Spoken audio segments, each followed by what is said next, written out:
I'm talking fast-paced action.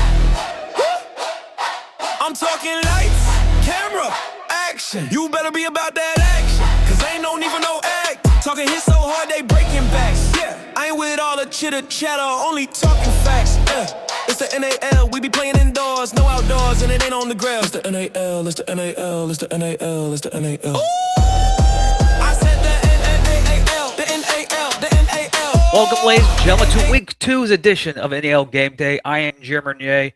Ladies and gentlemen, we have two big matchups tonight. One in Dallas between the Colorado Spartans and the Dallas Bulls, and the one in Omaha, this week's NAL Gameday's featured game, the Pueblo Punishers taking on the Omaha Beef. But remember, ladies and gentlemen, you can follow this and all the other action in the NAL at the NAL Network. Simple find on your computer, NAL-network.com, to get exclusive content from games, coaches shows, and NAL original series. But we can't do this without our sponsors, Black Rifle Coffee, Hard AF Seltzer, First Phantom Energy, MyBookie, and SNHU.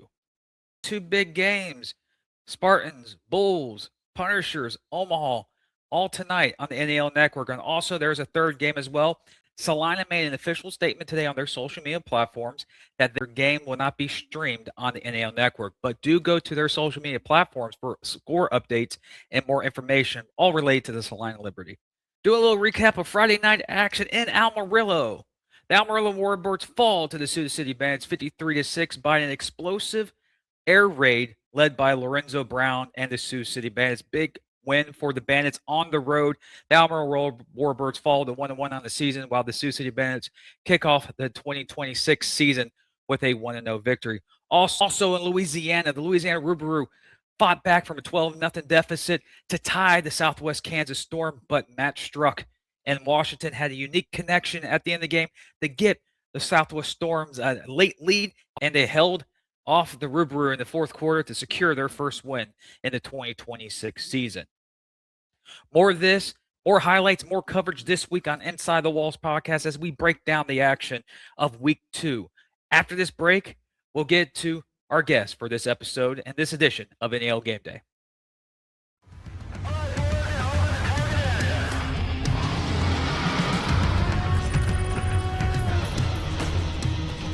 We are gold for energy.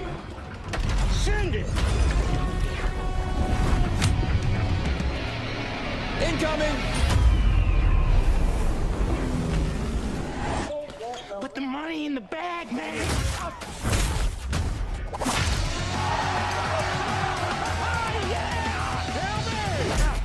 As I said, your paycheck is your thank you. What's going on back there? This is awesome!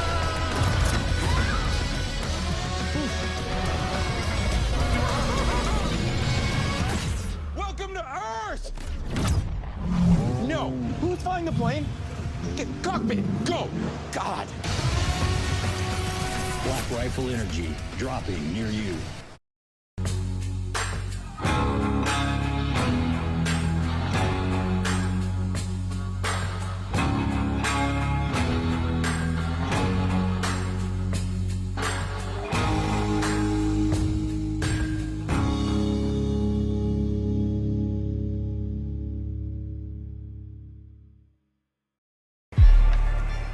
While the world still sleeps, we rise.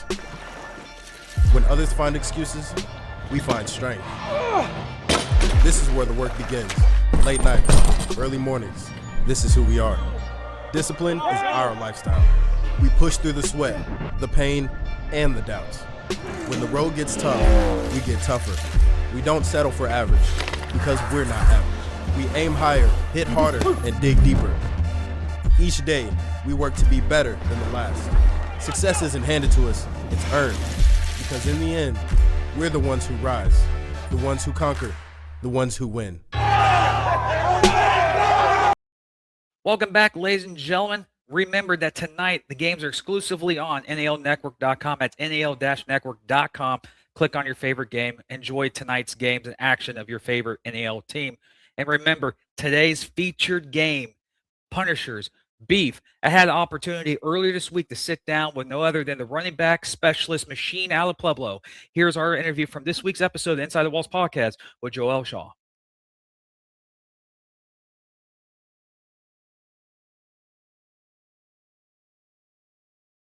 speaking about the NAL, you got a big matchup next week in Omaha against one of the traditional teams in the sport. I know you're probably in early stages of prep work, but when you look at Omaha, what's the first thing that pops in your mind?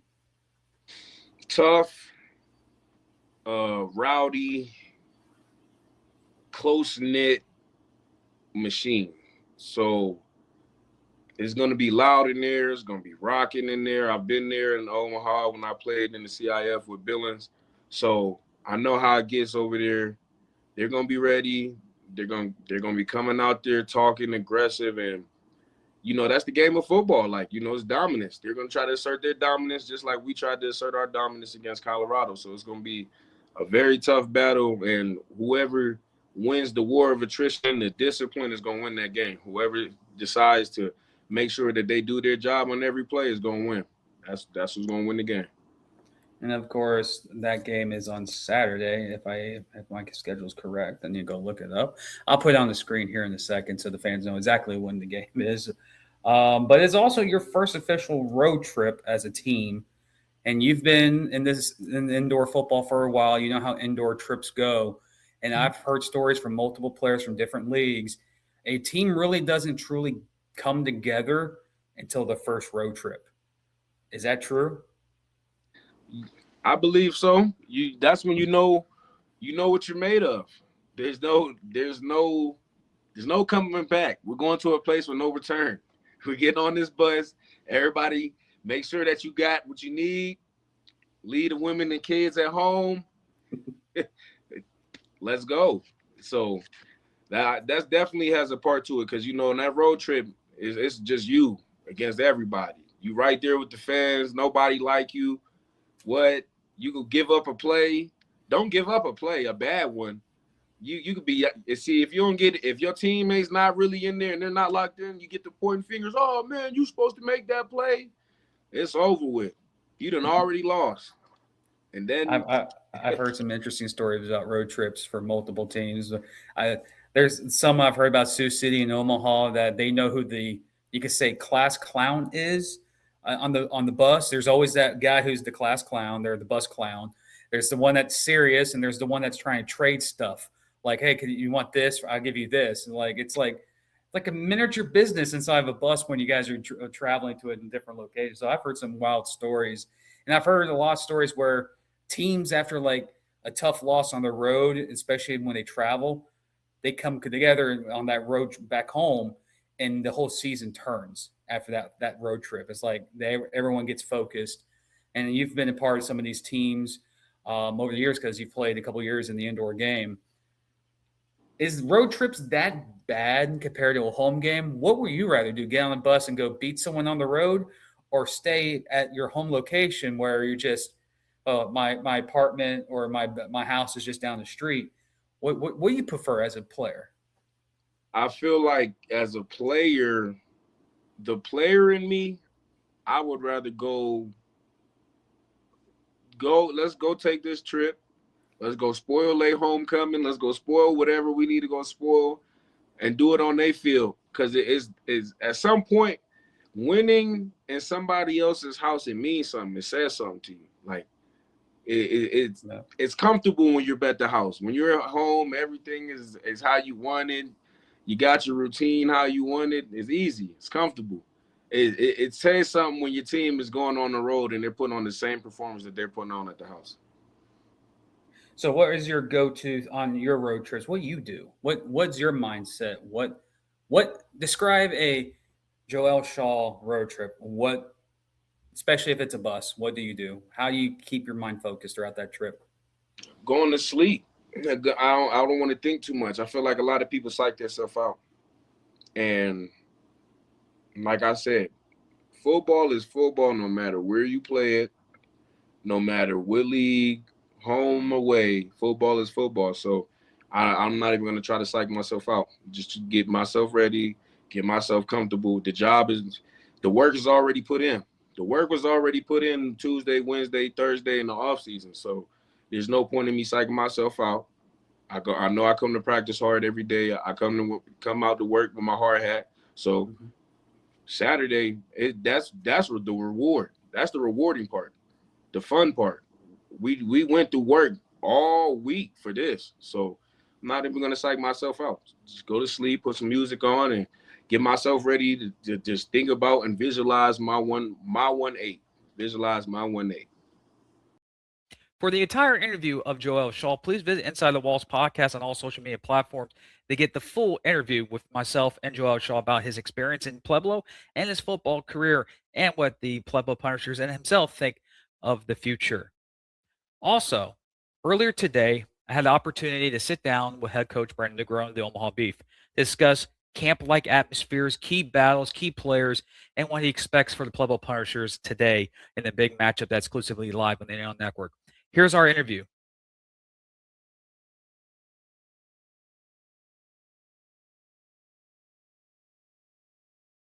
I am now joined by the head coach of the Omaha Beef, a good friend of mine over the years in the National Arena League, none other than Brendan Negron. Coach, welcome.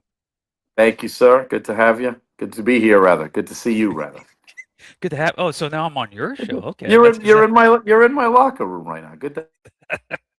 Well, anyways, Coach, the season's finally here. You had a preseason game last week, but games start counting starting today against Pueblo.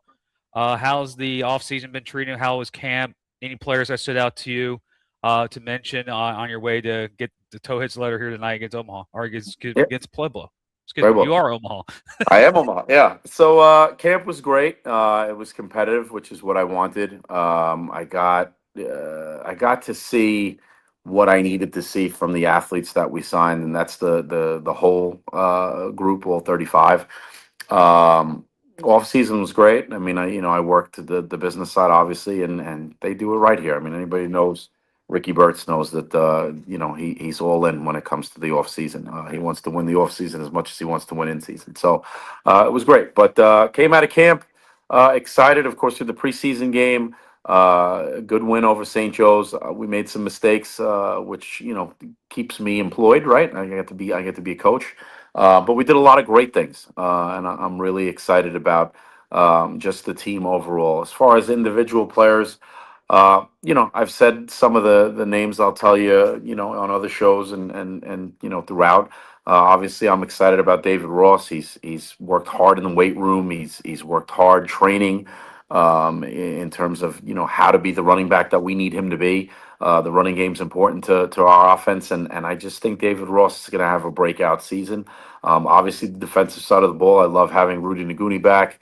Having Brandon Munoz as kind of our big free agent signing of the offseason, and then having Devontae Wright in the middle. I tell everybody to keep an eye out for the name Raymond Cutts. He had a really good camp. You might know him a little bit, Jim. He was in Jacksonville briefly, but he's had a great camp, and that transitioned into the preseason game. I think he's going to really ball out when we take on Pueblo. So. One of the familiar names is Brandon Munoz. He's becoming basically a journeyman in the industry. I have had the opportunity to cover him in all three locations he's been, but Yep. I saw a couple of highlights from last week. Right now, there could be some highlights from last week's game. Matter of fact, to the fans out there should be highlights. If you said, Jim, you said there was highlights and it's on, it's my fault. Sue me. Please don't. But Brandon Munoz, a very familiar name, very familiar guy in the industry. But one thing that was a storyline in the offseason that your social media team in Omaha has really been pushing forward was the battles of the quarterback. How was the quarterback battle to lead you to make a decision on Dimmer Croft? Look, I think all of my quarterbacks were surprisingly good in camp, and I just say that because you go into camp with some preconceived notions when you sign quarterbacks of kind of what you hope number one will be, what your backup will look like. Look, specifically to Demery and Tyler Lowenstein, I think both of them are capable of leading our team.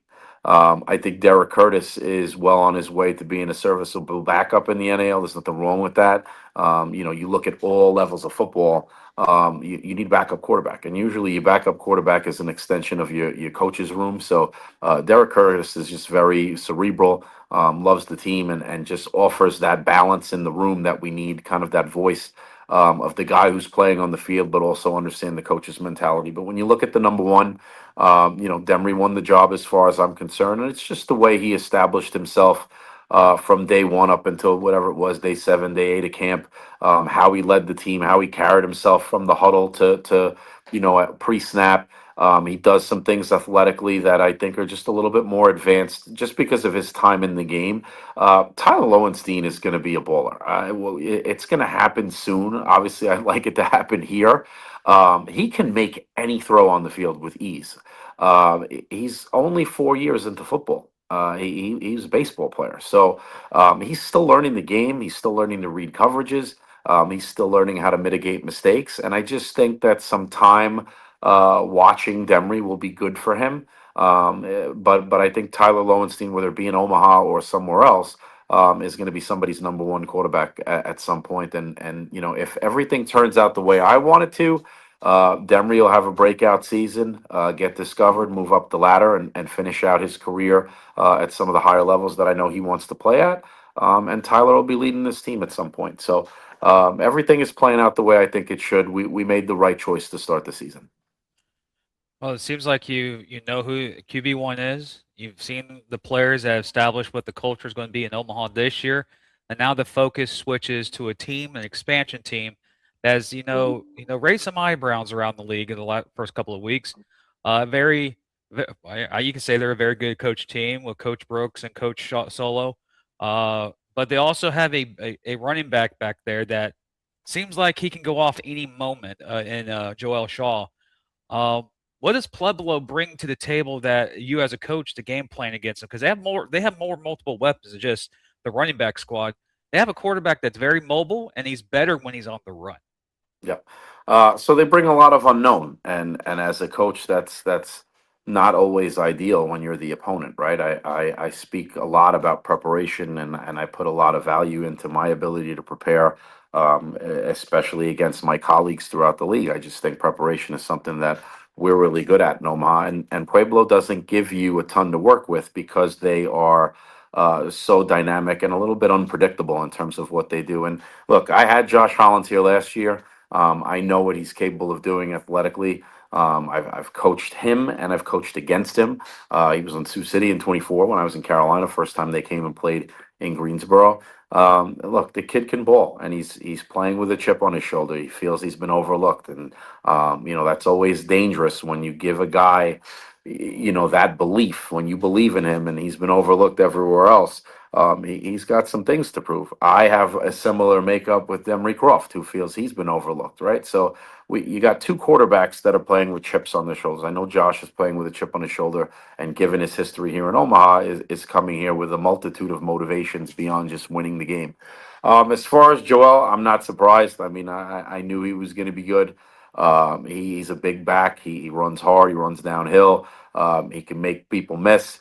Interestingly enough, right before we did this, I was watching him break a tackle at the line of scrimmage against Colorado and then turn it all the way back and turn it into a touchdown. Things like that obviously scare me. And they've got some receivers too that are dynamic. Aaron Dilworth, obviously. Kentwan Brown was also here last year, as in some practice waiver spots. So look, they're a young team with a ton of energy, and they're playing with house money, right? Nobody expects them to do anything. Nobody put them at the top of any lists, and they played a great first game of this season against Colorado. Gave their home crowd what they wanted to give them.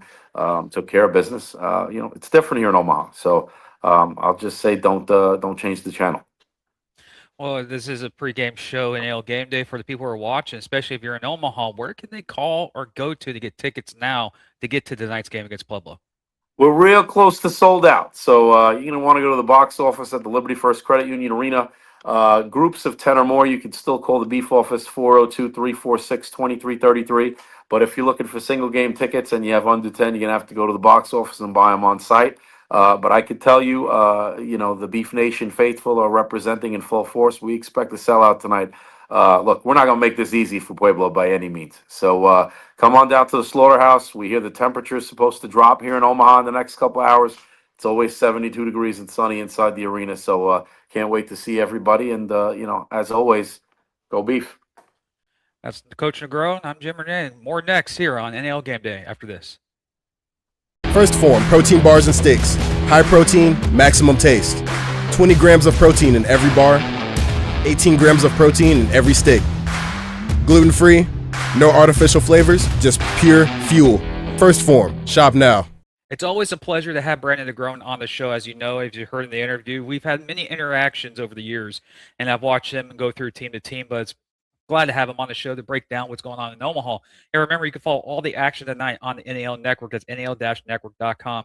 2 big games, Bulls, Spartans, Punishers, Beef, only on the NAL Network. And yes, we have to inform you again. Earlier today, the Salina and Liberty made an announcement on their social media post that their game is not going to be streamed on the NAL Network this week, as it's a but keep in touch with their Facebook and social media for updated scores via the Salina Liberties page.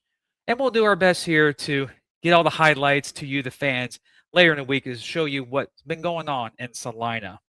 And remember, ladies and gentlemen, we can't do this without our sponsors of the National Arena League: Black Rifle Coffee, Hard AF Seltzer, First Phantom Energy, MyBookie, and SNHU. Well, ladies and gentlemen, I can talk for another couple of hours, but hey, expectations are expectations. This is NAL Game Day. In a couple of hours, we have 2 big matchups. Keep on track. Week 2 is still here. We got big matchups. Get ready, ladies and gentlemen. Spartans, Bulls, Punishers, Beef.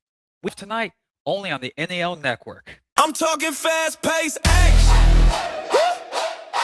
I'm talking lights, camera, action. You better be about that action, cause ain't no need for no act. Talking hits so hard they breaking backs. Yeah, I ain't with all the chitter chatter, only talking facts. It's the NAL, we be playing indoors, no outdoors, and it ain't on the ground. It's the NAL, it's the NAL, it's the NAL, it's the NAL. Ooh!